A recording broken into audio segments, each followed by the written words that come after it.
Bienvenidos a este fuego de campamento. Es el número 49, estamos ya en la frontera del 50. Esta tarde la idea es que domine lo oculto y lo profundo, en un espacio poco accesible a la mayoría, que son las cuevas subacuáticas, con tesoros insospechados y en concreto un descubrimiento de importancia nacional e internacional en Mallorca, que puede desvelar muchas cosas, muchas claves de las culturas antiguas. Y bueno, la única forma de saber estas cosas es por esta gente que asume un riesgo en favor de la ciencia, en favor de la historia. Y el relato de hoy nos lo ofrecerá una persona muy comprometida con este asunto y que seguramente asumió no solo riesgos de la actividad en sí mismo, que tiene sus peligros, ya nos contará, sino también la responsabilidad y el esfuerzo de llevar un proyecto adelante, un proyecto tan importante. Los que hemos estado en proyectos grandes sabemos todo el esfuerzo que hay detrás y el mérito que tienen. Él es Manel Fumás y una vez más acudo al gran amigo de los fuegos y gran colaborador, Antonio Ordóñez, de Biodiversidad Virtual, pues para presentar a nuestro relator con más conocimiento que yo. Así que adelante, sale a la luz y haz de Cicerone, ahora que te voy a pasar el bastón de la palabra, un momento que te vea bien. ¿Qué tal, Antonio? ¿Cómo andas? Muy buenas tardes, fenomenal por aquí, en el Vale, fuego. vale, te oía flojito, pero era por mi culpa que no tenía bien enganchado esto. Bueno, pues venga, adelante. Aquí tienes el bastón de la palabra, como siempre. Te Muy toca bien. jugar con él, a ver qué nos traes esta vez. Pues hoy he convertido el bastón, muy buenas tardes a todos, en una lupa sencillita de entomólogo, de naturalista curioso, ¿no? Ese elemento de investigación tan simple y al mismo tiempo tan fascinante, ¿no? Que es el poder ver algo que es invisible o que no se muestra igual cuando no usas estos instrumentos. Y de eso un poco va la charla de hoy con Manel, al que he tenido la ocasión de conocer hace un tiempo, porque me pareció que la historia que había detrás de su trabajo era fascinante. Y no le quiero robar ni un minuto porque eso es un pozo sin fondo de conocimientos y de descubrimiento. Agradecerte una vez más, Juan, y a todos el estar por aquí. Hoy es un fuego muy en petit comité, pero no le va a quitar nada de intensidad.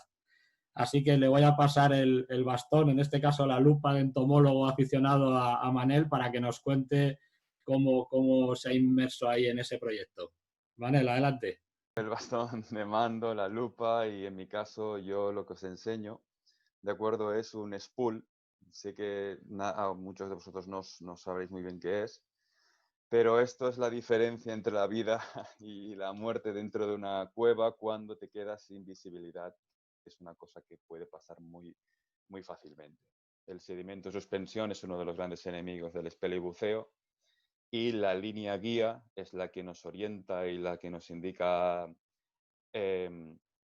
La línea guía tiene dos funciones. La línea de entrada la llamamos línea guía, que es la que nos lleva hasta los lugares que nosotros queremos explorar. Y la misma línea cuando salimos es la línea de vida. El agua se ensucia, la percolación, una serie de dificultades técnicas pueden complicar muchísimo la inmersión y solo gracias a ese hilo somos capaces de volver a la superficie. Por eso este spool de mi profesor y gran amigo José Pulido es lo que mejor se me ha ocurrido para comenzar la charla.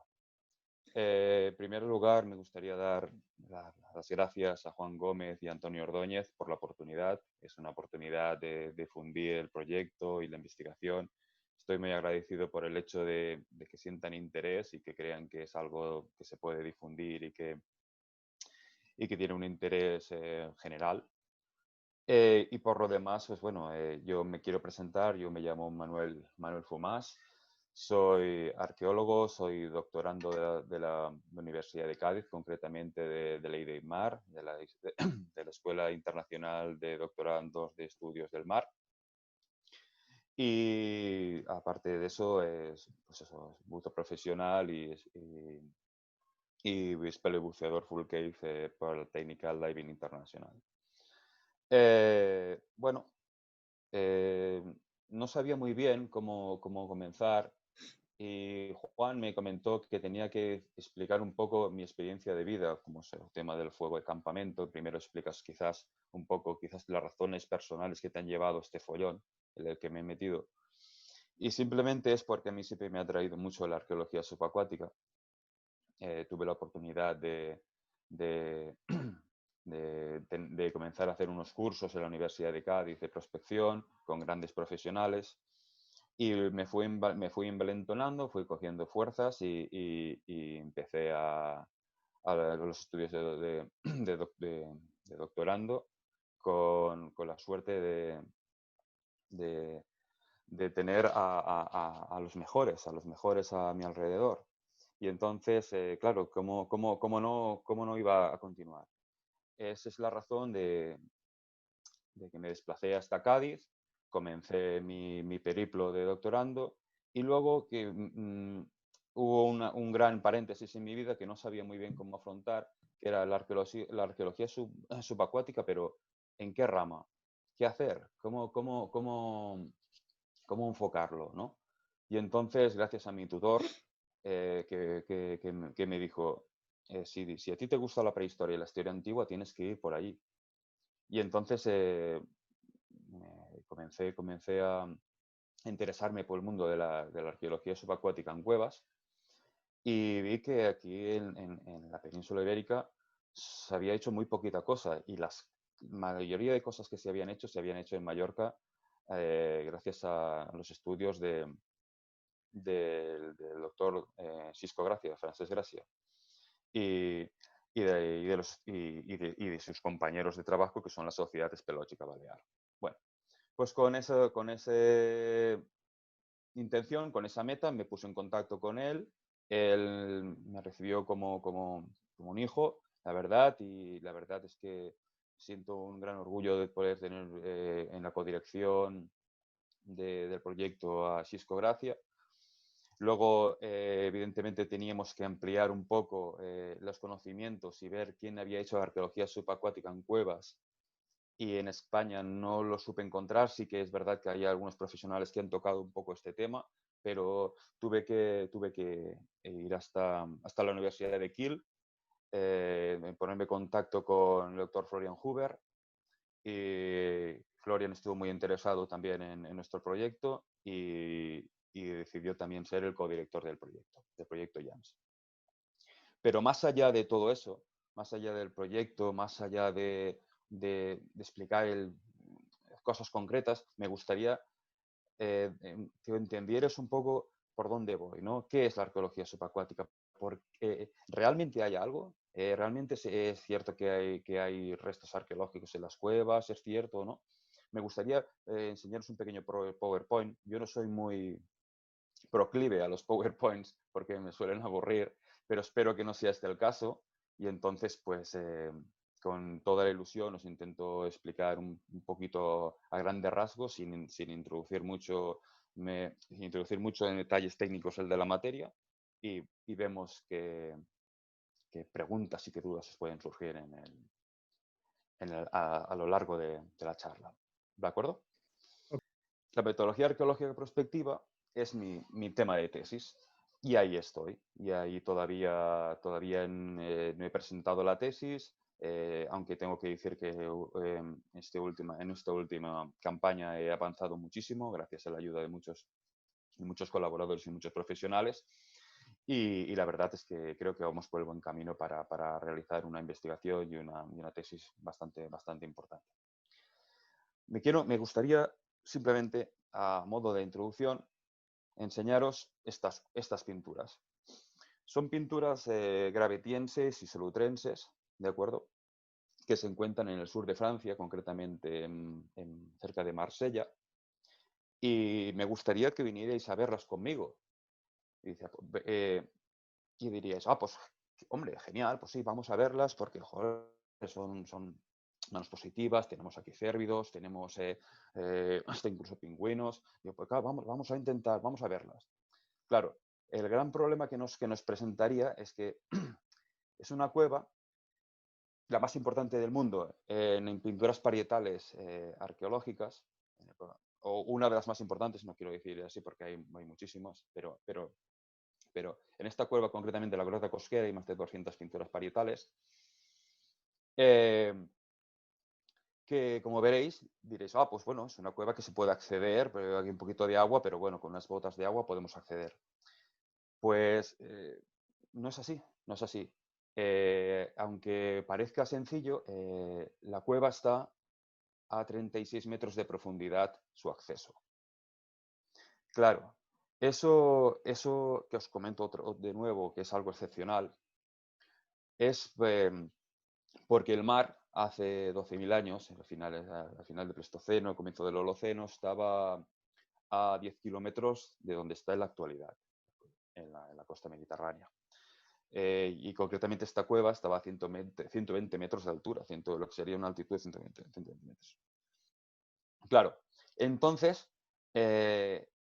nosotros, como la cueva, ¿vale? Siempre tenemos esa representación. Y abajo de la diapositiva veréis que ahí pone zona de trabajo, zona de habitación y zona santuario. ¿De acuerdo? Me gustaría que os quedáis simplemente con estos tres conceptos de una manera muy básica y muy rápida, porque más o menos es las zonas más importantes que tienen los prehistóricos, los antiguos pobladores de las costas mediterráneas. Como zona de luz, que es la zona de trabajo, como zona de habitación, la zona más íntima, más resguardada del frío, y la zona santuario, la zona de rezo, la zona donde pintaban esas figuras con la intención de poder conseguir una caza, un método, una vía de alimentación, y rezaban a sus divinidades, a sus dioses, y esa zona, la más íntima, esa es siempre la zona santuario. La descubrió el amigo Henry Cosquer y descubrió pues, este auténtico filón en 1985. Sin darse cuenta, se introdujo hacia allí y vio que había un auténtico tesoro, pinturas parietales prehistóricas. Claro, lo que hizo Henry Cosquer es que se cayó. Solo se lo dijo a sus colegas, solo se lo dijo a sus amigos, que lo que había descubierto. Y esos amigos y esos colegas con los que fue, no entendieron la gran dificultad que es la arqueología subacuática en cuevas. Murieron, ocurrió un grave accidente, 3 de ellos se desorientaron, que es lo que os he comentado en un principio, y se ahogaron. Eso obligó al amigo Henry Cosquer a declarar ante las autoridades francesas su descubrimiento y, lamentablemente, para que ningún buzo deportivo fuera allí, pues cerraron la entrada de la cavidad. Una vez esto que os he comentado, pasamos a una cosa completamente distinta, que es la arqueología subacuática como medio para avanzar y como medio para intentar averiguar de una forma científica, rigurosa, siempre con todos los permisos burocráticos de patrimonio y de una manera real, sin escondernos, sin amiguismo, sino simplemente de una forma empírica, intentar entender cómo mejorar, ¿no? Cómo mejorar en la arqueología subacuática. No os voy a empezar a pegar el rollo porque este PowerPoint también lo utilizo para charlas en universidades y en ponencias científicas. Simplemente, a grandes rasgos, quiero enseñaros que hay 2 tipos de métodos, ¿de acuerdo? Cuando nosotros nos metemos dentro de una cueva, hay unos métodos intrusivos, ¿vale? O indirectos, y estos no intrusivos o indirectos. Unos realizan un daño, digamos, cualquier excavación, cualquier prospección arqueológica puede dañar el yacimiento, digamos dañarlo porque tú intentas realizar una excavación, intentar entender la estratigrafía arqueológica y eso ya no es reversible. Entonces, el proyecto que yo voy a cabo no es intrusivo. Intentamos hacer que todo sea completamente como si nuestro paso hubiera sido efímero, como si no hubiera existido. Intentamos siempre conseguir lo máximo en mi formación en el menos tiempo posible, sin tocar absolutamente nada. Esos métodos indirectos que los iremos repasando durante toda la charla, ¿de acuerdo? Los métodos indirectos son los estudios que podemos utilizar de sistemas de información geográfica, drones, análisis de laboratorio, y los métodos directos, ¿de acuerdo? Que sí que en algún momento tenemos que tocar, pero muy poco, sería quizás solo con los cores estratigráficos y los sondeos. Eso por ahora en mi investigación es solo algo muy residual. Realmente, tal como os hemos comentado, hacemos una prospección visual, vemos lo que hay, una topografía subacuática importante y luego os explicaré qué significa esto, ¿vale? Y fotogrametría. La fotogrametría para nosotros es fundamental porque realmente entonces conocemos todo el alcance y la importancia del yacimiento, tanto cronológicamente como tipológicamente. Aquí vemos lo que os comentaba, estos son los más, digamos, dañinos, ¿no?, para el yacimiento arqueológico. Nosotros no lo realizamos, solo un core estratigráfico para saber la potencia sedimentológica del yacimiento, ¿vale? Pero nosotros en España, solo está en mi proyecto, en realidad creo, si hay otro más lo desconozco y pido perdón, pero los más importantes a nivel mundial se realizan en la península del Yucatán, en México. Hay diferentes proyectos, uno de los más importantes es el Gran Acuífero Maya, aunque hay en Quintana Roo y en otros lugares se están haciendo también importantes proyectos, en los que, tal como os he comentado, se utiliza la fotogrametría y el foto-vídeo para la difusión y la fotogrametría como estudio. Entonces, como os comentaba, es la premisa y la previa para todo es la prospección visual. Nosotros entramos, ¿vale? A través de la línea guía, siempre siguiéndola, y a través de esa línea guía nosotros intentamos coger las medidas, ¿de acuerdo? E intentar saber exactamente el lugar donde está cada uno de los yacimientos o cada uno de los restos arqueológicos, pero esto no es nada sencillo y explicaré rápidamente por qué. Cuando nosotros estamos en un yacimiento arqueológico terrestre, tenemos la facilidad de coger un GPS o ni siquiera eso, nuestro teléfono móvil, y ponemos las coordenadas y sabemos exactamente dónde estamos. Podemos guardarlas y en un futuro volver a ese mismo sitio o compartirlas y hacer que un compañero o un amigo venga a esas coordenadas exactas gracias a que nosotros se las hemos dado. Eso en la cueva es muy complicado. Cuando nosotros avanzamos 100, 200, 300 metros hacia el interior de una cavidad, es conseguir una coordenada concreta de dónde está el yacimiento es algo realmente costoso. Y esa es la razón, y esa es una de las premisas que yo más fuerte hago hincapié en este aspecto para intentar explicaros la gran dificultad que tenemos en ese aspecto. La fotogrametría, tal como os hemos comentado, importantísimo cuando hay restos arqueológicos. Gracias a la fotogrametría, para quien no lo sepa, es un solapamiento de diferentes fotos. Se hacen fotos alrededor del objeto arqueológico o del yacimiento arqueológico. Ese solapamiento crea un modelo 3D y ese modelo 3D es orientable cartográficamente. Se puede medir, ¿de acuerdo? Y lo podemos geoposicionar, ¿de acuerdo? Gracias a las técnicas que complementan la fotogrametría. Aquí tenemos el cráneo de Naya, aquí donde veis, Naya es el habitante más antiguo de toda América. Se encontró en la península del Yucatán, en una cueva, y se cree que pudo entrar por el norte de Canadá, estrecho de Bering, y bueno, no ella, evidentemente, sino los antiguos pobladores de América que llegaron hasta América Central. Y ahora ya nos centramos en lo que sería mi proyecto arqueológico y los dos proyectos, mi tesis doctoral y mis dos proyectos arqueológicos y más importantes. Me gustaría explicaros que las cuevas no solo tienen que estar, no solo pueden estar al lado del mar. Las cuevas, muchísimas de ellas están en el interior, cuevas de agua dulce. Entonces, Yo me centro en dos tipos de cuevas, ¿vale? Las cuevas de todas son sistemas kársticos, ¿de acuerdo? Sistemas de cavidades confinadas, sumergidas, en las que se han encontrado restos arqueológicos. En el caso de Mallorca, en el caso del primero que os voy a comentar, es el caso de la Cueva de la Falconera, en Sitges.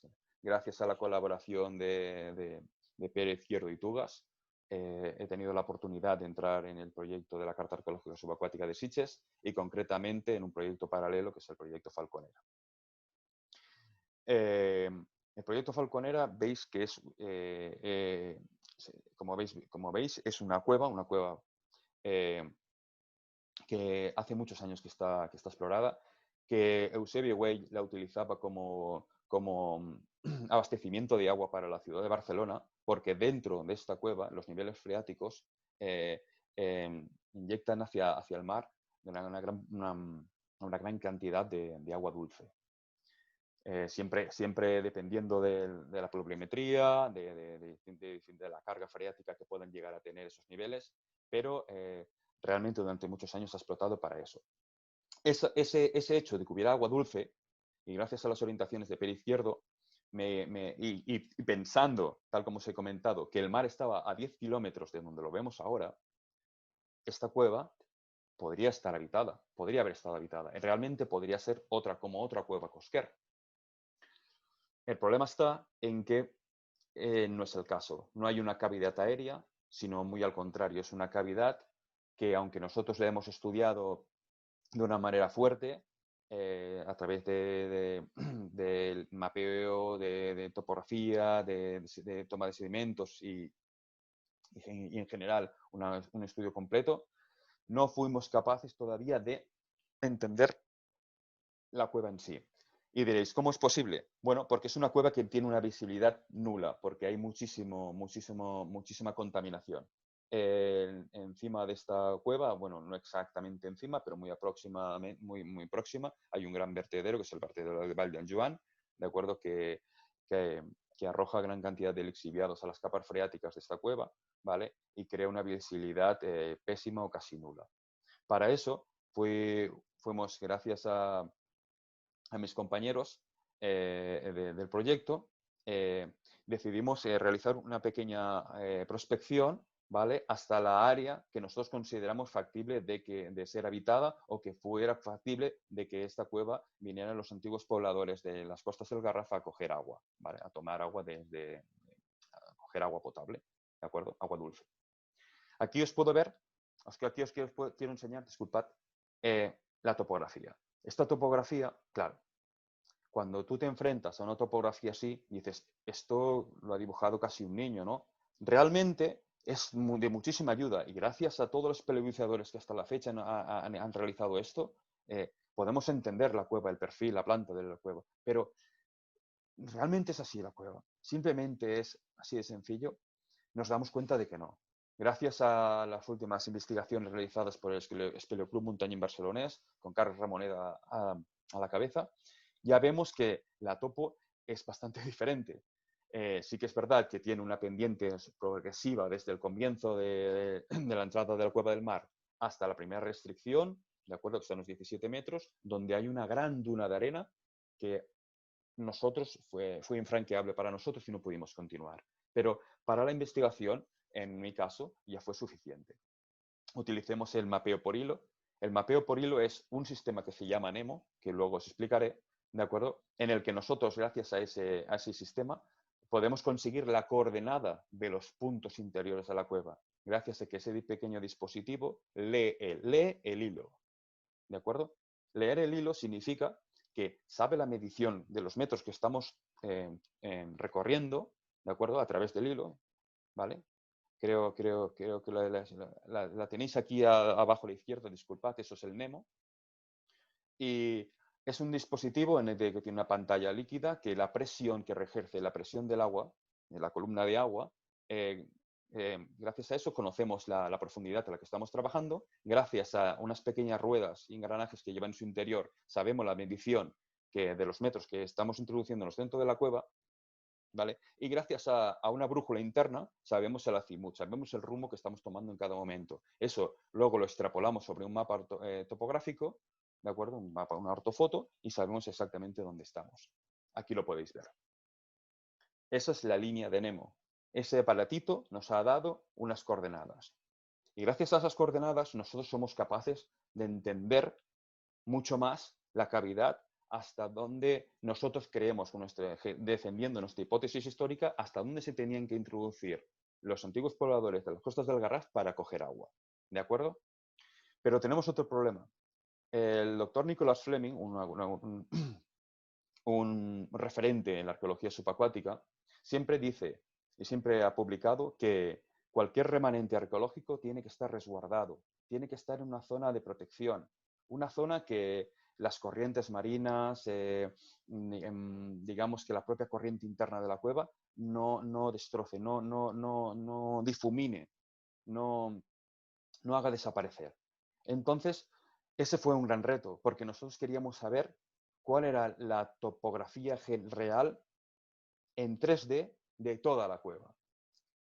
Gracias al Centro Internacional de Robótica Submarina de la Universidad de Gerona, y pudimos realizar un proyecto a nivel europeo en el que introducimos un ROP. Un ROP que nos generó con un sonar multihaz, de acuerdo, que nos generó una nube de puntos. Nos generó una nube de puntos que ahora os enseñaré. Como veis, la percolación, la oscuridad empieza a hacer mella a medida que nos adentramos en la cueva. Seguimos siempre el hilo guía y nosotros guiamos el Sparus 2, el ROP, que realizó la volumetría de la cueva. Pero como veis, lo que veis en imagen es la percolación. La percolación es ese sedimento que se desprende del techo y que hace que la velocidad sea nula. Si a eso le sumamos que el sedimento que hay en el suelo, simplemente con un pequeño aleteo, se eleva como una nube de polvo y nos deja una visibilidad cero, al margen, si además le añadimos la contaminación de esta cueva, hace que el buceo arqueológico en cuevas sea todo menos algo agradable. Entonces, nosotros, gracias a este proyecto, el proyecto Falconera, gracias a la colaboración del CIRS y gracias al Sparus, al ROP, pudimos introducir este aparato a través de la cueva hasta la primera restricción, ¿de acuerdo? Y fuimos capaces de realizar una nube de puntos que nos indicó exactamente cómo era la cueva en sí. Y lo que el Sparus nos enseñó es esta nube de puntos. Esta nube de puntos, aunque aquí no está definida, y lamento mucho no enseñaros la última definición, porque no me he dado cuenta de que no la tenía, solo hace 5 minutos me he dado cuenta que no tenía esa diapositiva. Simplemente imaginaros que es un tubo circular, ¿de acuerdo?, en el que no hay ninguna bifurcación más que una muy menor, en la que es muy complicado que haya una zona de resguardo de esos yacimientos arqueológicos, ¿vale? Esos posibles yacimientos arqueológicos que sin lugar a dudas el propio oleaje destrozaría con la introducción de la intrusión del agua marina. Entonces, nosotros, la realidad, el proyecto, generó mucho entusiasmo. Y es cierto que se ha conseguido muchísimas cosas. Vemos que las capas, pero quiero enseñaros también que las capas azules son las más profundas y las puntos rojos, disculpad, es las más superficiales. Generó, lo que os digo, un tubo circular, ¿vale?, en el que no había ninguna posibilidad de que allí hubiera algo de resguardo. Esto aunque no pertenece a la Falconera, ¿de acuerdo?, es otra cueva que se hizo en Gerona, ¿de acuerdo?, pero más o menos os hacéis una idea para poder entender las zonas de prospección que estábamos buscando. No había una zona de protección, entonces lo único que nosotros pudimos hacer o deberemos hacer en un futuro es realizar un sondeo arqueológico profundizando en la capa estratigráfica inferior para intentar conseguir o averiguar si realmente pudo tener algún tipo de hábitat o algún tipo de uso prehistórico en la propia cavidad. Y solo seremos capaces si realmente hacemos un sondeo arqueológico típico. Y aquí me gustaría, antes de nada, presentaros el proyecto estrella, el proyecto que más entusiasmo y más fuerza y más años y dedicación me ha costado burocráticamente a través de muchísimos esfuerzos, de lo que os he comentado, que es el proyecto de Mallorca. Pero para eso me gustaría enseñaros un vídeo y me gustaría dejar de compartir un segundo el PowerPoint, ¿de acuerdo, Juan? Sí, sí. Adelante. Y bajamos un momento al vídeo para que hacerlo a modo de introducción, ¿de acuerdo? Y de allí ya nos vamos hacia lo que es el proyecto en sí.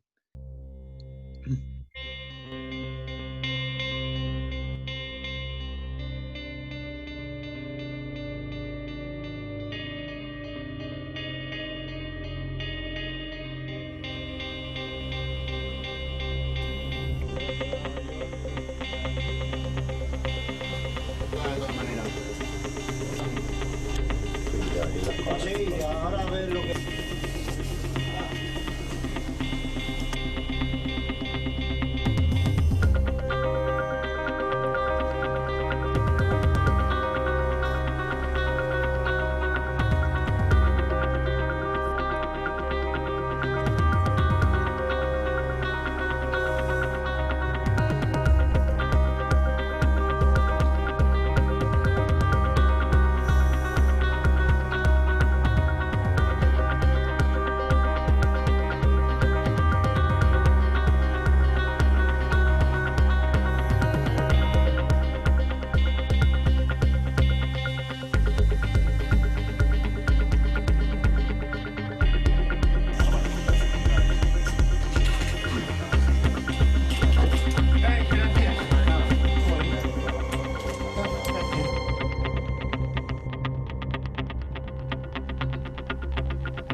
Nos hemos hecho más o menos una idea, ¿no? Sí, sí, sí. Perfecto. Bueno, pues antes de que te metas en el proyecto Estrella, creo que Antonio ha reunido ahí alguna preguntilla, ¿verdad, Antonio?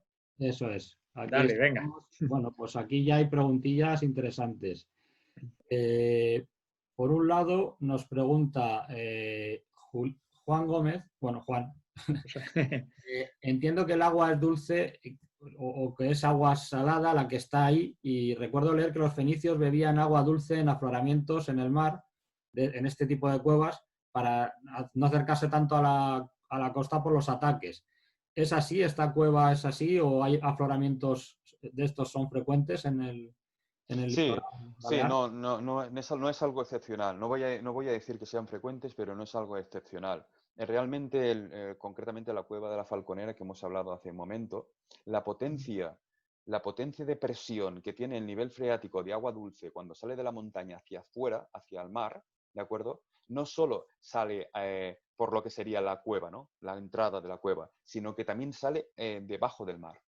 Debajo del mar continúan los niveles freáticos, ¿de acuerdo? Y hay diferentes urgencias de agua dulce que tú mismo puedes notar cuando estás buceando tranquilamente y notas agua fría, digamos que estás en una temperatura constante, ¿vale? Buceando, y en un momento te congelas. Y dices, ¿cómo puede ser esto? Porque acabas de pasar por encima de una surgencia de agua dulce, ¿vale?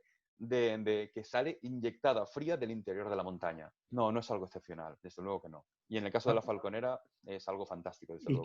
qué tamaño pueden tener? Quiero decir que para que bebieran tendría que tener un ancho, para que recogieran los fenicios agua de ahí, para no acercarse a la costa tendría que tener un buen ancho. Claro, claro. Quizás más que el ancho, yo creo que es saber el lugar adecuado, ¿no? La coordenada, el coordenado adecuado. Saber, recuerda que ahora lo hacían todo a nivel visual, ¿no? Tenían referencias visuales, ¿vale? De la costa y tenían que concretar, decir, aquí, ¿vale? En realidad podían utilizar la metodología que ellos mejor funcionara, pero me resulta mucho más sorprendente el hecho de conseguir el lugar adecuado que más que la surgencia en sí, el tamaño de la surgencia en sí. Sí, sí, desde luego. Es fantástico, claro. Desde luego, Juan. Es fantástico. Qué buena. Hay una pregunta de Isabel que dice, ¿cómo se han conservado también las pinturas a las que hacía referencia al comienzo del relato? ¿La cueva no ha estado inundada? No. La cueva está inundada, si lo veis, hasta cuando os he comentado que el nivel de que el nivel del mar estaba a 10 kilómetros, ¿de acuerdo? Justo, el nivel freático el nivel del mar, ¿vale? Coincidente con el nivel freático de la cueva, ¿de acuerdo? Ha llegado justo al pie de las pinturas, ¿de acuerdo? No digo yo en un futuro que si sube el nivel del mar, esas pinturas sí que quedarían sumergidas. Pero la cámara aérea, es desde los 36 metros de profundidad que está la cueva, la entrada de la cueva, hasta la cámara aérea, es una subida progresiva, ¿de acuerdo? En la que la cámara aérea, el santuario donde están las pinturas, queda en la zona más elevada de la cueva, ¿vale? Y el nivel freático es cierto que ha ido subiendo, pero no hasta llegar a deshacer las pinturas murales que hay en la cueva Cosquer. Por ahora no. En un futuro espero que tampoco, pero quién sabe. Perfecto. Pues mira, hay otra pregunta también de Isabel que dice, si se quiere sacar algún material interesante, ¿hay que tener alguna protección especial para que no se estropee? Cuando te refieres a quitar un material del agua. Entiendo que será algún material de los que se recopilan de tipo arqueológico. Yo lo entiendo así.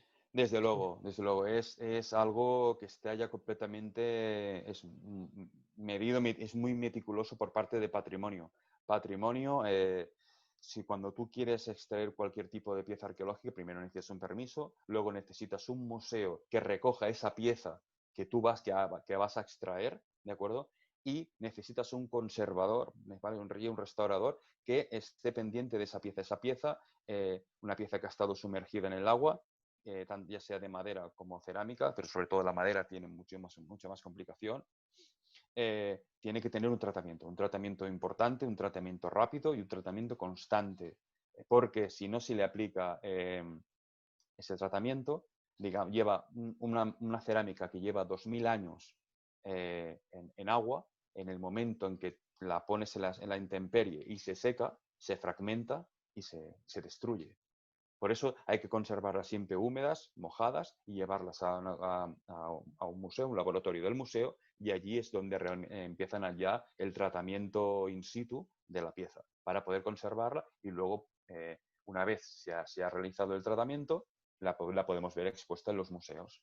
Pero eso siempre tiene un tratamiento previo. Y créeme que Patrimonio es muy, muy, muy severo en ese aspecto.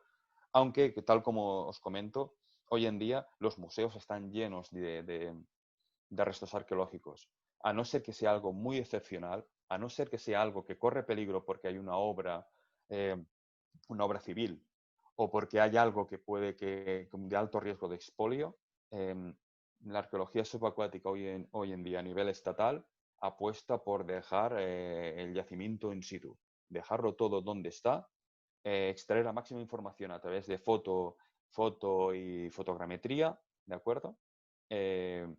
Quizás podría en algún momento coger algún tipo de analítica concreta de cerámica o pero normalmente tratamiento in situ, conservación, se protege y no se revela nunca la coordenada del yacimiento. A no ser que vaya a ser para exposición pública, para hacer un parque arqueológico de los que están ya proyectados a nivel estatal. Ahí creo que el de Cádiz es el que está más avanzado, pero no es algo usual, desde luego que no. Bien, nos preguntan también los colores que salían en esa foto en 3D, que eran muy coloridos. Sí. ¿Son temperaturas, son profundidades? Sí, generar profundidades. Es que lamento no haber, me faltaba una diapositiva más, en la que simplemente es la que se ve como esos diferentes colores, ¿de acuerdo? Crean realmente un cilindro, y la parte rojiza era la más superficial y la parte azul la más profunda, ¿vale? Cuando ya haces el siguiente proceso del solapamiento de los puntos, entonces ya se puede ver realmente a escala humana, ¿de acuerdo? La área prospectar, la zona prospectar. Y lo que hubiéramos visto, que no se podía enseñar, es simplemente una especie de ladera suave, ¿de acuerdo? Llena de arena, ¿vale? En la que no hay ningún refugio posible, donde, a diferencia de lo que veréis ahora en Mallorca, que esos refugios son los que han conservado, no por las corrientes, sino por los expoliadores, ¿de acuerdo? Que los restos arqueológicos se conserven, pero como alumno o como doctorando, sigo las premisas que han hecho todos mis antecedentes en esta materia, y ellos siempre dicen, sobre todo el doctor Nicholas Fleming, de la Universidad de Southampton, que los restos arqueológicos siempre se conservan en zonas protegidas. Y la Falconera, concretamente, esa línea de puntos de diferentes colores, no tiene ninguna zona protegida, al menos la primera parte de la Galería Jaume Ferran, que es la que nosotros prospectábamos y estudiábamos. Muy bien. Tengo una última, no sé si Juan nos da tiempo a una última. Sí, la de Miguel, ¿no? Estoy viendo Sí, por ahí. Sí, dice, adelante. que ha visto en la proyección un esqueleto, dice que resulta curioso que se conserve sumergido sin deshacerse. ¿Qué tiempo puede tener ese esqueleto? Bueno, ese esqueleto concretamente que ahora veréis, que nos adentraremos en esto, es por eso. Me gusta enseñaros el vídeo porque crean preguntas y esas preguntas luego tienen un feedback que a mí me gusta y crea esto. Y ese esqueleto que vais a ver es de un animal extinto hace 5.000 años, ¿de acuerdo? Que se llama Myotragus balearicus, ¿vale? Y se conserva porque tiene una temperatura y unas condiciones constantes, porque la cueva de Sesiguat es el extraordinario yacimiento, el hecho de que siempre tenga esas condicionantes constantes hace que se puedan conservar los huesos. Huesos dentro del agua. Imaginaros si es difícil, 5.000 años de antigüedad y ahí está. Es algo extraordinario y por eso el proyecto JAMS es algo extraordinario. Realmente, no el proyecto JAMS, sino los yacimientos arqueológicos en Mallorca que estudia el proyecto JAMS. El proyecto JAMS no tiene nada de extraordinario, simplemente es algo banal que estáis intentando sacar el máximo información de esos yacimientos arqueológicos. Pues genial, genial. Entonces yo creo que podemos seguir. No creo que quedara ninguna suelta y si no, después la recuperamos, Antonio. Y nada, estamos en ascuas bajo el agua para escuchar el proyecto en sí mismo. Venga, adelante. De acuerdo, nos volvemos al PowerPoint. ¿Lo veis? Sí, veo proyecto y Sí, el proyecto JAMS, de ASCM. acuerdo. Eso, Sí, sí. correcto. Aunque el proyecto, el estudio de viabilidad comenzó en 2018, el proyecto en sí, avalado por Patrimonio, ¿de acuerdo? Comienza en 2019 y está proyectado hasta 2021. ¿De acuerdo? Aunque tengo que deciros que este año hemos avanzado mucho más de lo que me esperaba y no sé si habrá una nueva campaña. Creedme que el tema del COVID y toda la situación actual que estamos viviendo, los problemas económicos tan graves que hemos tenido, no han sido para nada fáciles de solventar, pero al final hemos salido airosos y hemos podido tirar adelante el proyecto. Por lo que, en primer lugar, solo puedo hacer más que agradecer a todos los compañeros, a todos los profesionales que me han acompañado y que sin ellos hubiera sido completamente imposible llegar al punto donde estamos ahora. Referente ahora no me pasa el PowerPoint. No me pasa el PowerPoint. Ahora. Vale, de acuerdo. Bien. Sí, se pasó. Sí, ya está. Sí. La cueva más importante probablemente de Europa, probablemente, no voy a decir del mundo, evidentemente no, porque Yucatán tiene una potencia enorme, ¿de acuerdo? Pero a nivel europeo, el hecho de que se hayan conservado tantísimos restos arqueológicos en una cueva, es una cueva concreta que se encuentra en la bahía en la playa de la Alcanada, en Alcudia. Esta zona que veis ahí, donde hay barcos fondeados, me gusta mucho porque imaginaros, en vez de estos yates y estas embarcaciones, imaginaros barcos romanos, barcos fenicios, barcos musulmanes, ¿vale? Todos con la misma razón, fondear hasta allí, fondeaban, ¿vale? Y luego iban a coger agua potable, agua dulce, al interior de la cueva. Este año vamos a averiguar si realmente es potable, cómo de potable es, si realmente si realmente era un punto de aguada o esa cueva tenía otra función, una función de santuario, una función religiosa, una función mística, ¿vale? Que todavía estamos por averiguar. Hay investigadores como Enric Colom y Ramón Járrega que defienden la hipótesis histórica de una cueva de santuario, ¿de acuerdo? Por el hecho de la gran dificultad que tiene para coger el agua de esta cueva, que ahora mismo os explicaré, pero yo paso de puntillas por cualquier hipótesis histórica porque no me atrevo a avanzar en esa materia. Simplemente os muestro lo que veo y lo que hemos prospectado y cada uno que saque sus propias conclusiones. Y en un futuro, con los datos en la mano, podremos intentar arrojar más luz al yacimiento. Tal como os comentaba, es un pequeño pozo de acceso, aunque realmente en el pasado no era un pozo, sí que lo era, ¿no? Pero el acceso era mucho más grande, ¿de acuerdo? El pozo se hizo para coger agua al campo de golf que veis ahí a la derecha, ¿de acuerdo? Está la cueva de Sesigual, está en una propiedad privada, ¿de acuerdo? Referente al campo de golf de Alcanada, y su acceso es a través de una casita muy pequeñita, ¿de acuerdo? Y un pozo vertical de 6 metros, ¿de acuerdo? En vertical, en el que hay que bajar rapelando, ¿vale? Y siempre con ayuda, en la que hay una pequeña plataforma que hace años, al finales de los años 90, cuando se empezó a estudiar esta cavidad, gracias al doctor Sisco Gracia, que fue el investigador principal y el alma mater de la cueva, gracias a que él consiguió extraer gran cantidad de material arqueológico, casi 200 ánforas, ¿vale? No todas enteras, no todas en perfecto estado, pero sí que fue una gran revolución. Estamos hablando de finales del año 98. Nosotros continuamos donde quedó ese estudio y, como veis, de nuevo veis que ha sido una cueva explotada antrópicamente por el campo de golf, ¿de acuerdo? Para sacar agua para regar el césped. Ahora está obsoleto, ya no se utiliza, ¿vale? Ya no se utiliza.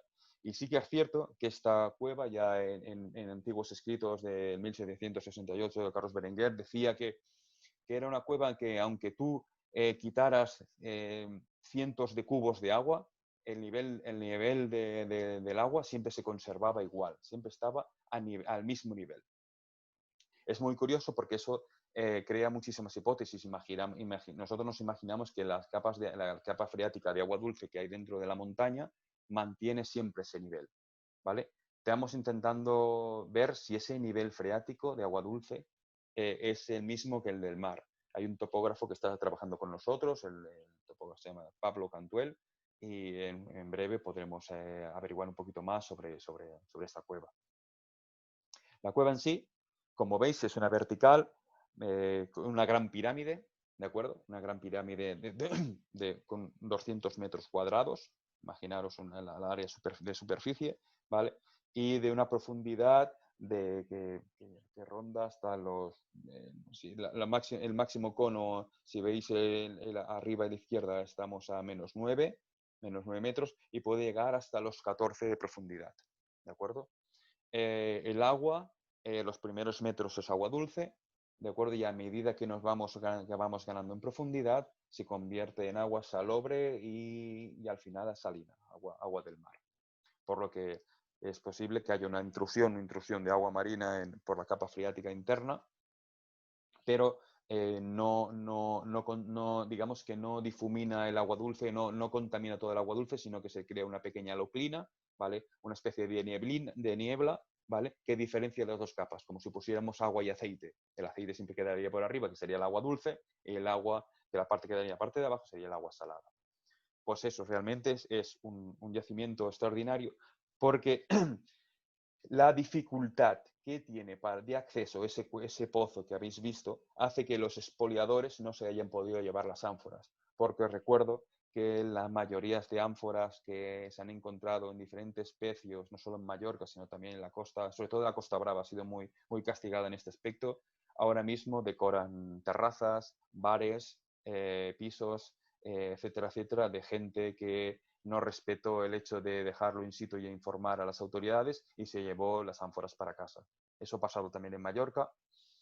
Y el hecho de que esta cueva se mantenga intacta en sí ya es algo extraordinario, pero como vuelvo a repetir, es simplemente porque el acceso a la misma es muy, muy difícil. Muy difícil si no tienes una ayuda que te saque de allí, porque lo angosto y lo claustrofóbico de entrar allí, creedme que es notorio. Entonces, esta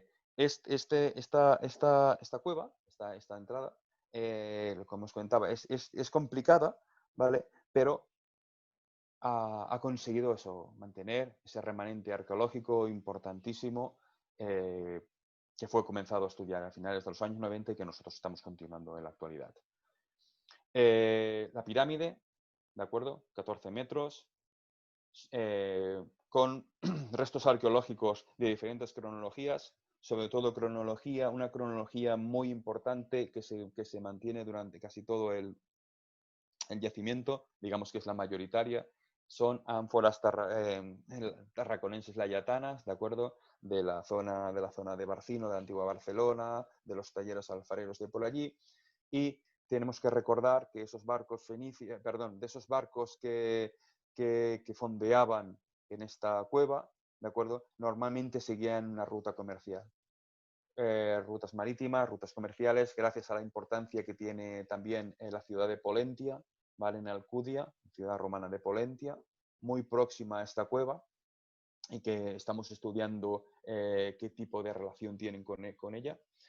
Y la cerámica que podéis ver es bastante uniforme, ¿vale? Aunque son diferentes, no voy a extender en qué tipo de dresel, de qué tipo de ánforas son, pero sí que es verdad que son bastante uniforme, y todos esos navegantes que iban desde la península ibérica hasta la península itálica a través del estrecho de Bonifacio, pasando por Mallorca para hacer aguada, ¿vale?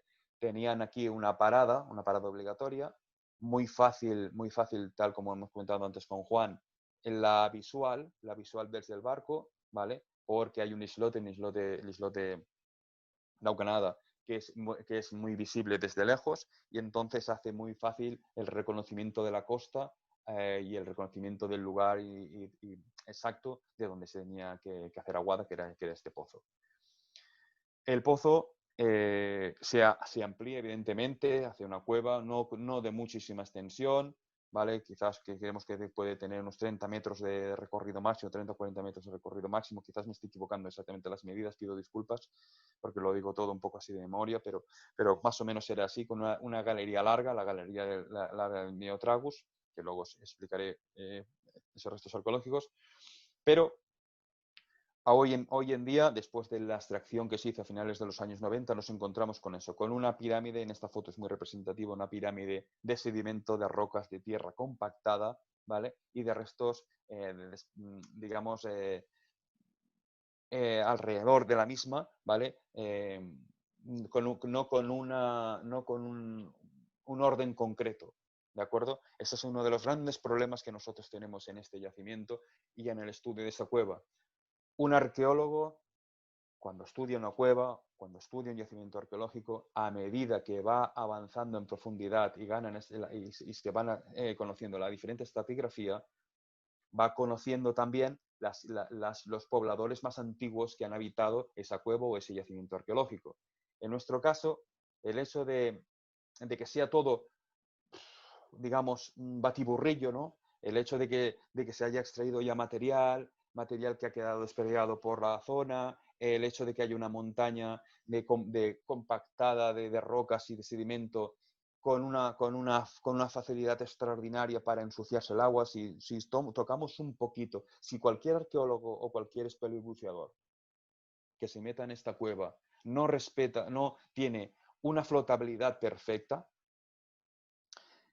la visibilidad se vuelve nula. Si se vuelve nula, significa que el proyecto se aborta. Si se aborta el proyecto, significa que todo el dinero, toda la inversión, todo se va al garete. Ese es el gran miedo que nosotros tenemos y por eso siempre que entra alguien en la cueva intentamos que alguien que haya estado ya, alguien que pueda decir por aquí sí, por aquí no, ¿de acuerdo? Y siempre con los profesionales, con los profesionales más importantes del mundo.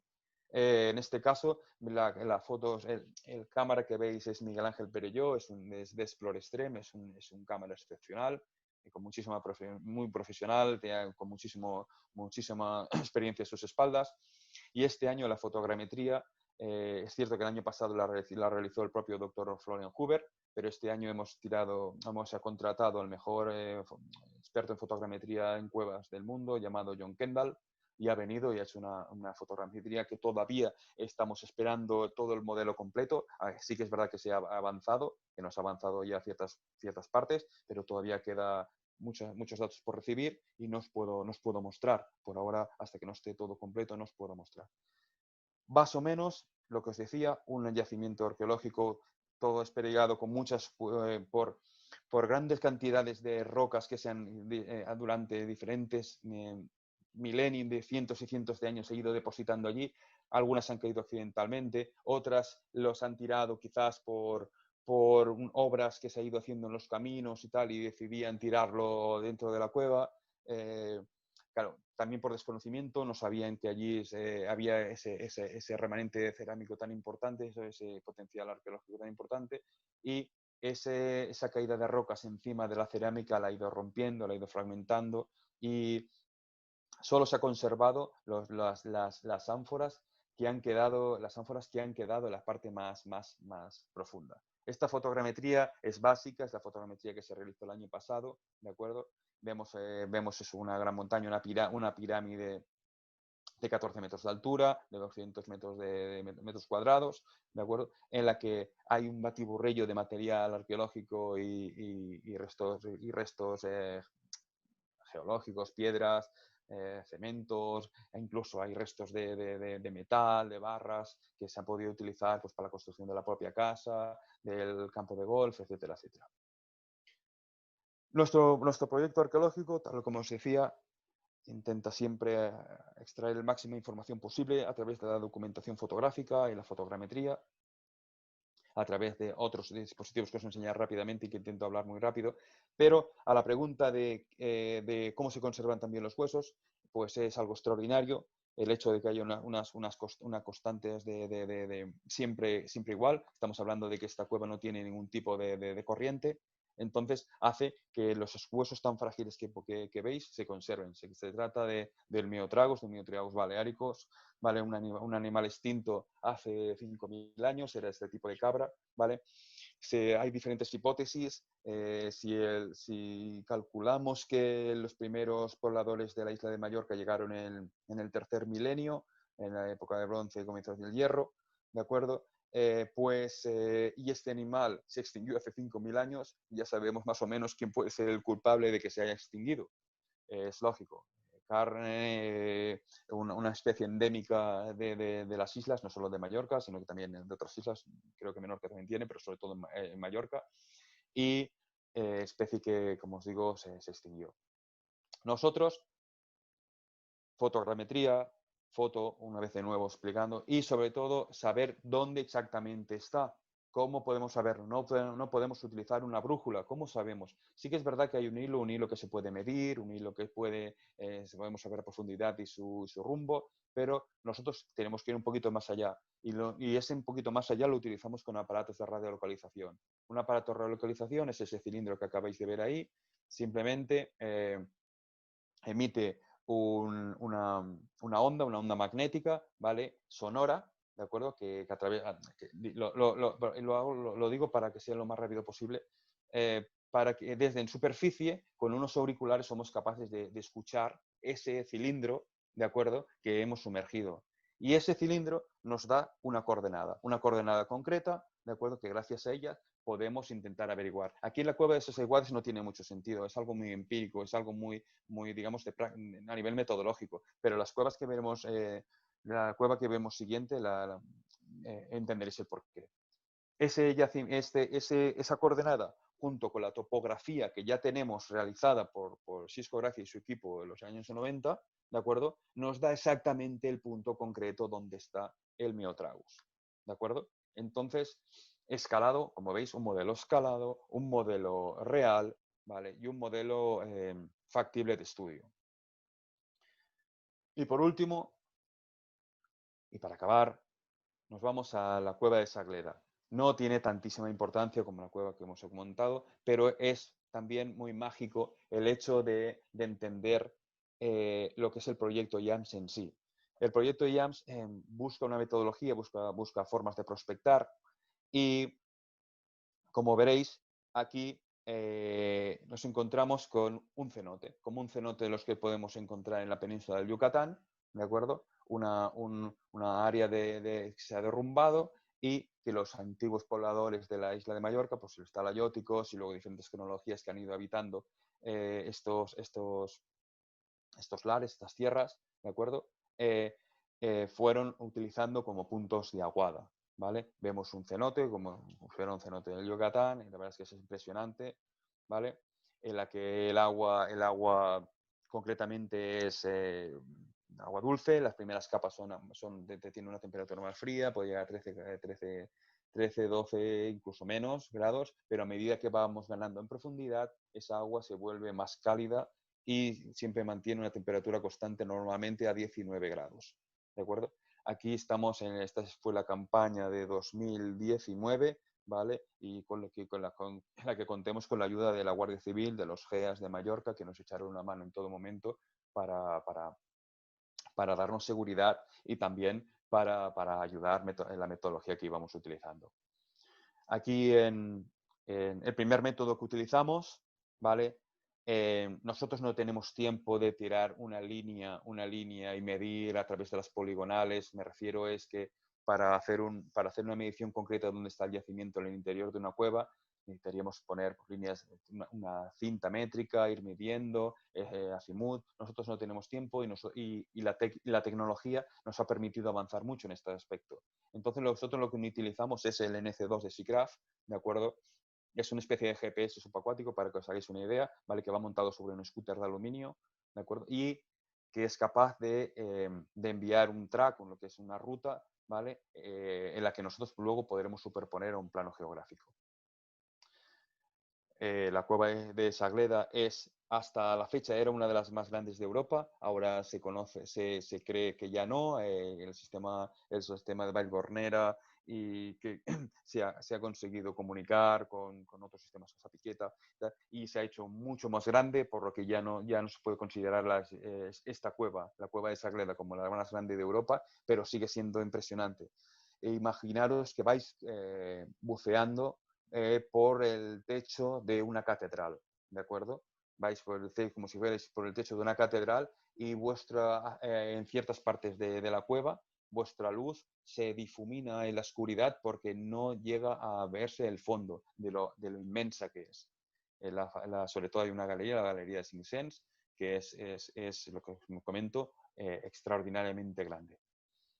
En esta cueva, más de lo mismo, pines de radiolocalización, el cilindro que os he comentado, el Nemo que ya hemos visto y que he utilizado la misma foto, en la Falconera, la prospección visual, ¿vale? Y el NC2 de SIGGRAPH, lo que hemos dicho del track. Gracias a esos todas estas metodologías, sabemos exactamente sobre un plano topográfico dónde está ese yacimiento.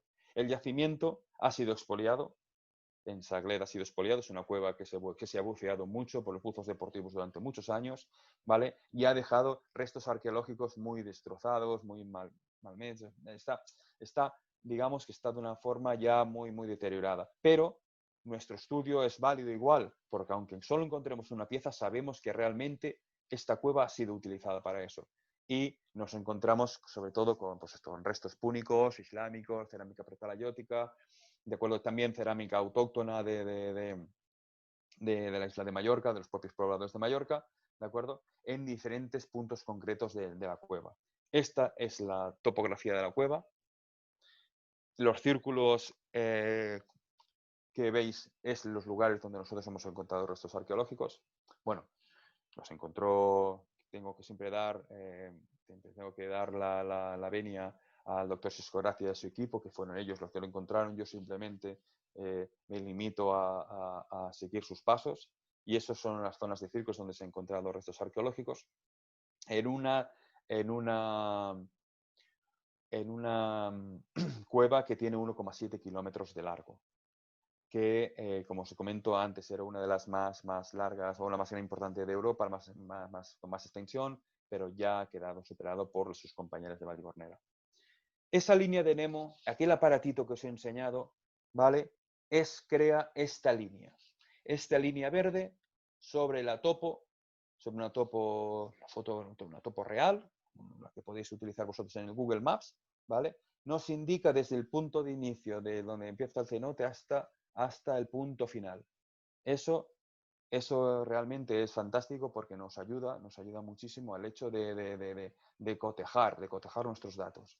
Entonces, eso, sobre una topo antigua, vemos que tiene ciertas partes de error, ¿vale? Esta no es la topo actual, hay una topo más moderna, pero sí que a nivel visual podéis ver que no son coincidentes. No son coincidentes la topo con los métodos que hemos utilizado nosotros, por lo que nosotros damos por válido el hecho de que estamos yendo por la buena dirección.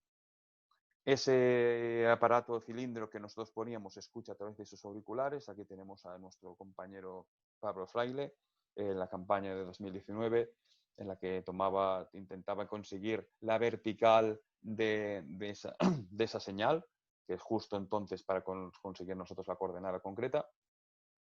Y lo que vimos es que esos restos arqueológicos que aparecían a zonas interiores, es porque había otras pequeñas entradas a esa misma cueva, ¿de acuerdo?, que quedaron colapsadas, ¿vale?, o quedaron tapiadas, decirlo de alguna manera, ¿vale?, por estas rocas.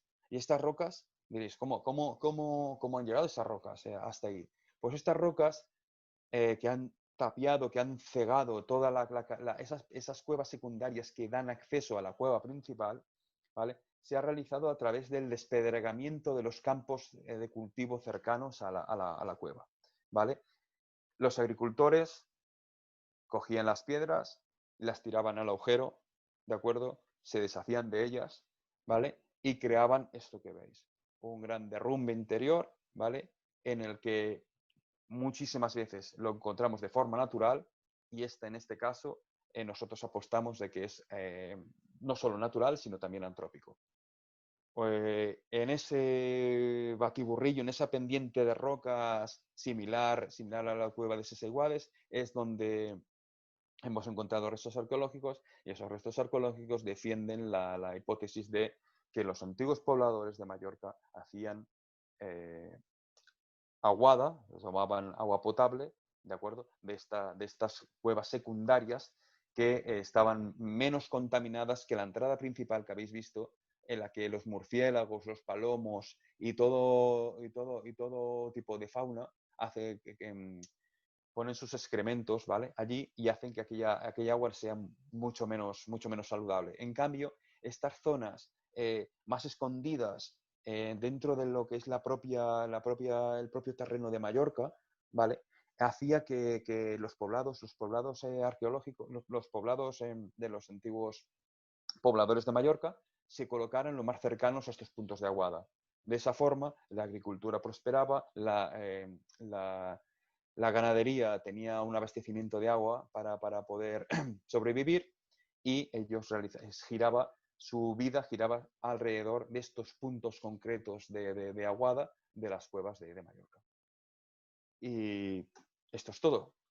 Muchísimas gracias por aguantar el pedazo de charrada que os he pegado, pero que me parecía interesante el contextualizar y que entendierais cómo puede ser posible el hecho de que existan restos arqueológicos dentro de cuevas.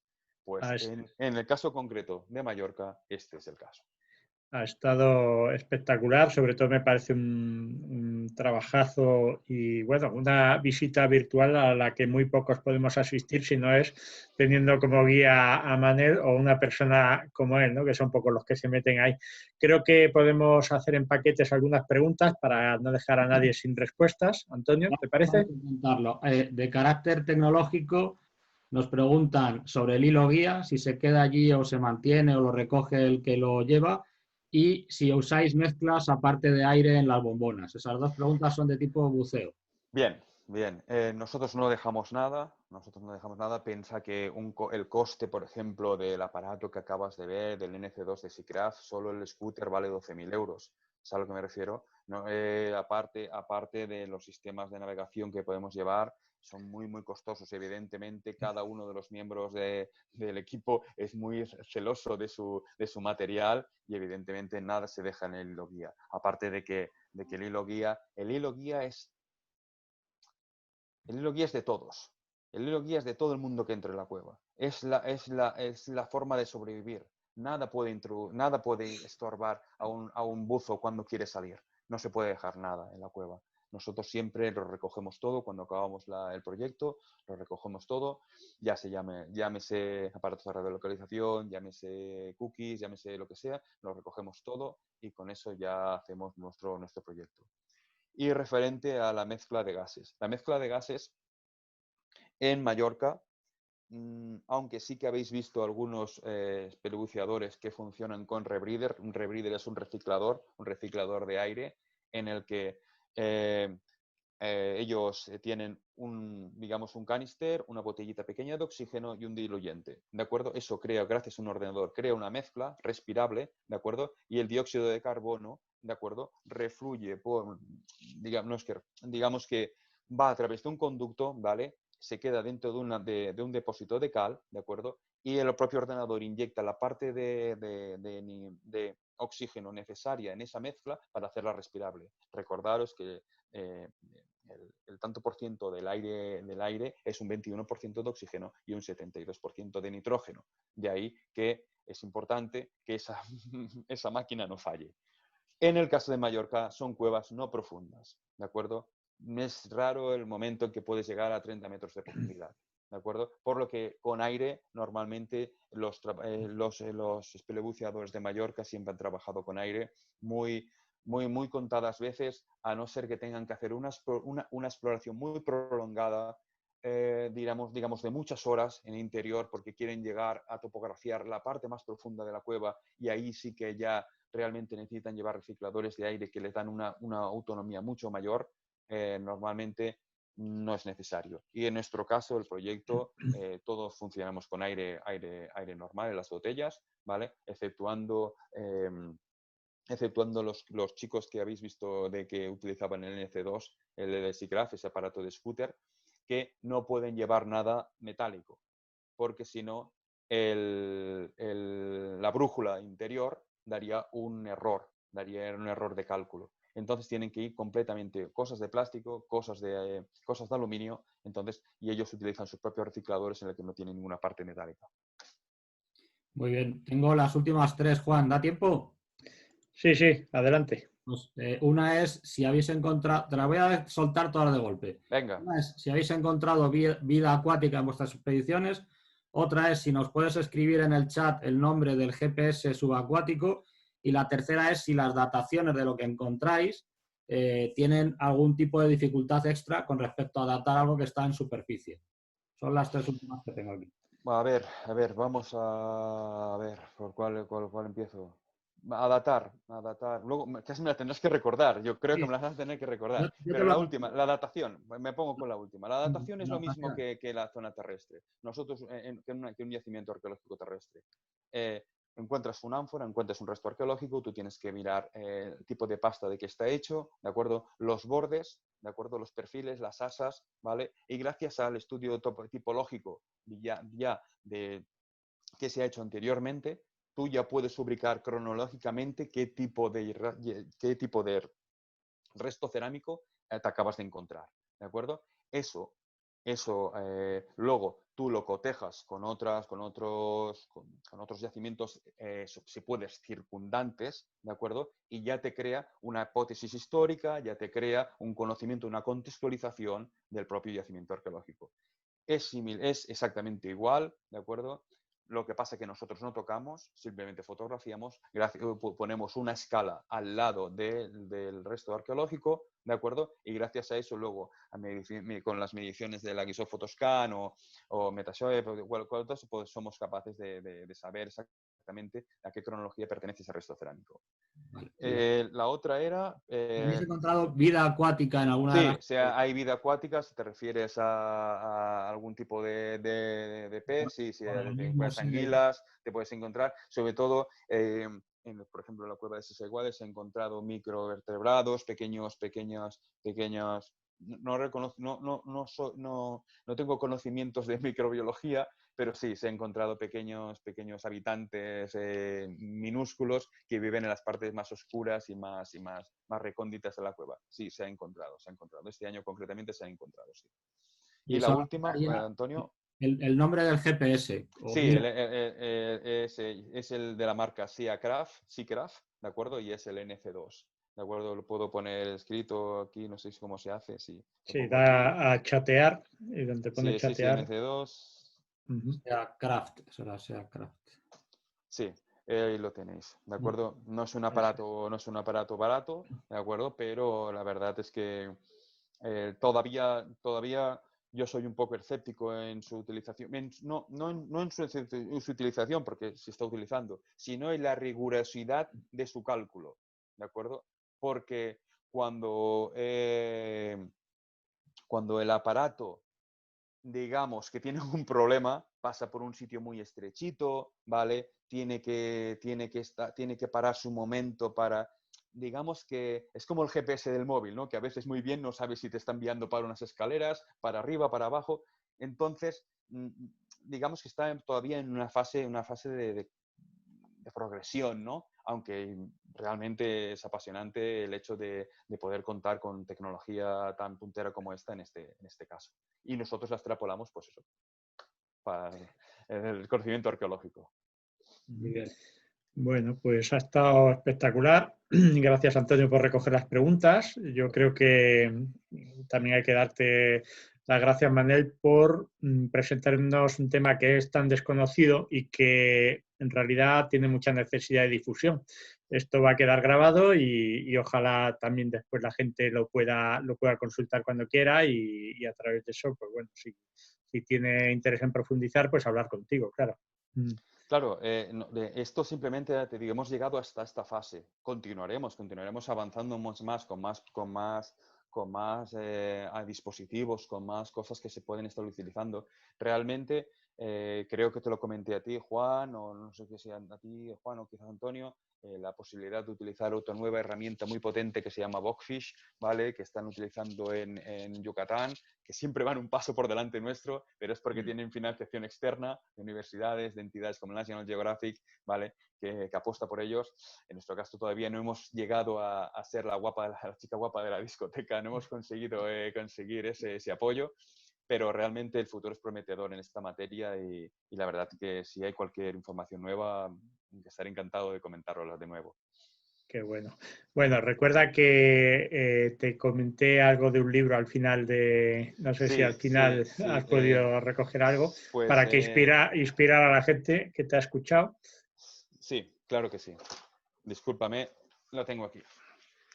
Vale, este Este no sé si lo veis. Oh, Acércalo más a la porque cámara. el croma...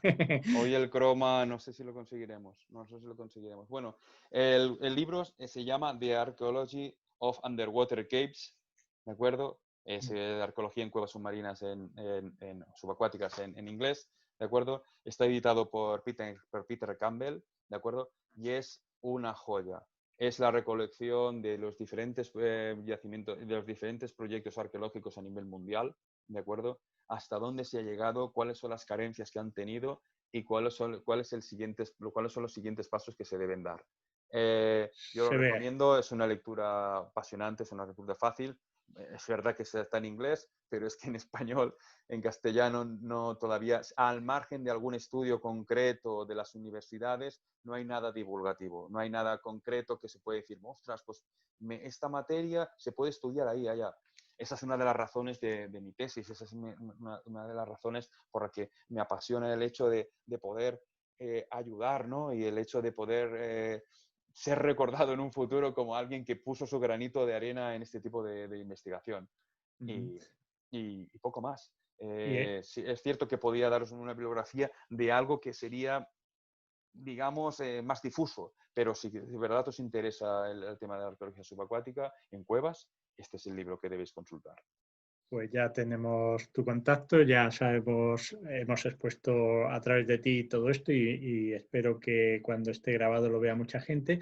Cualquier consulta, pues si tú me das el permiso para poner en contacto a gente interesada, pues yo le pasaré para que puedan hablar contigo. Por supuesto, Juan, por supuesto. Que aquí lo que falta siempre son manos y siempre falta de lo que hablamos es tiempo, dinero y manos. Y al final, si todo eso se lleva a cabo, si todo el mundo colaboramos y todos somos un equipo, se pueden conseguir grandes cosas. El problema está que muchas veces no es fácil. No es fácil porque son equipos distintos, multidisciplinares, en la que mucha gente no se lleva bien con otra gente, donde hay proyectos, digamos, top y proyectos menos, y entonces digamos que siempre hay una pequeña redecillas en ese aspecto, pero por mi parte encantado de que la gente se ponga en contacto conmigo y podamos avanzar en esta materia. De verdad, muchas gracias, Juan. Gracias. Pues genial, gracias a ti y ojalá termines con mucho éxito el doctorado, ¿no? Estás doctorando, estás en camino de ello y haya muchas publicaciones por parte de equipos como vosotros que se puedan leer no solo en inglés, sino también en nuestro idioma. ¿De acuerdo? Bueno, pues nada, muchísimas gracias. Nos vamos a despedir aquí. Ya sabéis que estábamos en el número 49. Aún es un misterio lo que va a ser el 50. Por lo menos vamos a intentar llegar a eso esta semana próxima o la siguiente.